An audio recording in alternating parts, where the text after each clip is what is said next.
Here with me now is Susan Cork. She's the director of countering anti-Semitism and extremism with Human Rights First, working on a report on extremism in France. Just back, as I understand it, a week ago, you were in France working on this report, and you heard Jeff Charlotte saying that he saw several skinheads on the streets bouncing up and down.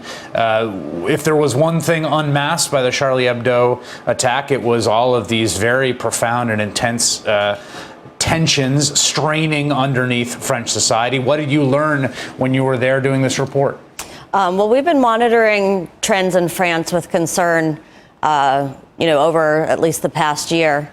There's a toxic mix that's been happening that has the largest population of Jews in Europe, the largest population of Muslims. You have a far-right party in the National Front that now has about 25% of the population supporting it, and it has risen due to its rhetoric of fear of the other and directing hatred towards minorities, Roma, Muslims, Jews. So we've been worried about trends in France, and particularly after the Charlie Hebdo attacks. I can't believe that they're facing another tragic attack again. What has been, I think people, obviously there was tremendous and intense international attention to the Charlie Hebdo attacks, to their immediate aftermath. We all remember the images of the national solidarity marches, that the huge march that happened that brought world leaders from all over.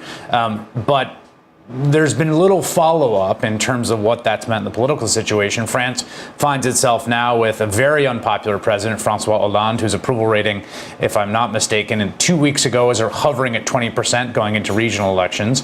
It finds itself, like all of Europe, straining to deal with the unprecedented influx of refugees that is the largest movement of people since World War II that is rushing into Europe, fleeing precisely the kind of violence, possibly the same assailants as we saw in Paris tonight. What is that political situation like in France over these last 10 months, say?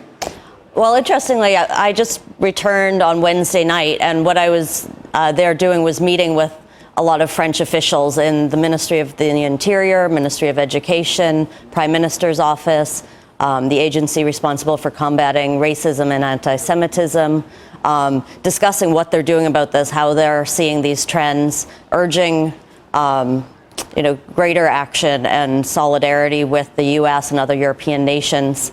So they are taking it very seriously, but you never want to be right when you're analyzing trends, but more needs to be done. Interestingly, with the refugee crisis, fewer refugees have been going to France.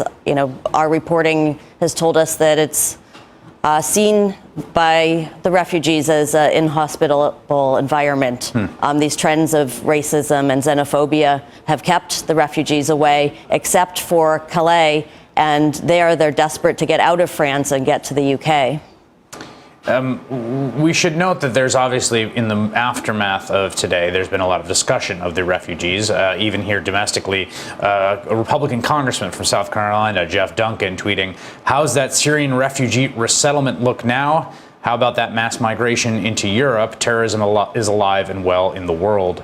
#no. I bring that up because I want to state very clearly that we have absolutely no evidence at this point, nor have I seen any presented, that there is any connection between the refugees who have been moving into much of Europe and tonight's attack. In fact, if there is a connection, and if there is a connection that traces back to some of the horrible violence that we've seen in the region of the Middle East, it is a reminder largely of what those refugees are fleeing. Again, we have nothing to establish at this point, any connection between refugees, and we don't know what will happen, obviously, as the investigation proceeds, but there is nothing in front of anyone right now, just to be clear, as people talk about how this might play out in the way that people talk about refugees. However, Susan, one of the things to look for, of course, is we know that certain groups ISIS, Al-Qaeda in Iraq back during the Iraq War, have very much seen the strategic point of violence like this to produce essentially civil war, produce sectarian conflict. In the case of Iraq,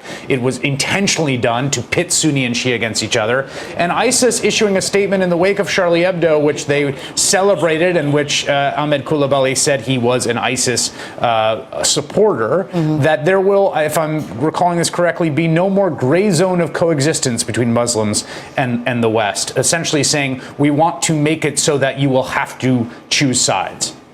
Well, that's very dangerous, and that's one of the things, I'm very concerned about right now in the, immediate aftermath. And it's important everyone's joining in solidarity, and it is a security response. But looking to the longer term, we don't want to play into this clash of civilizations narrative.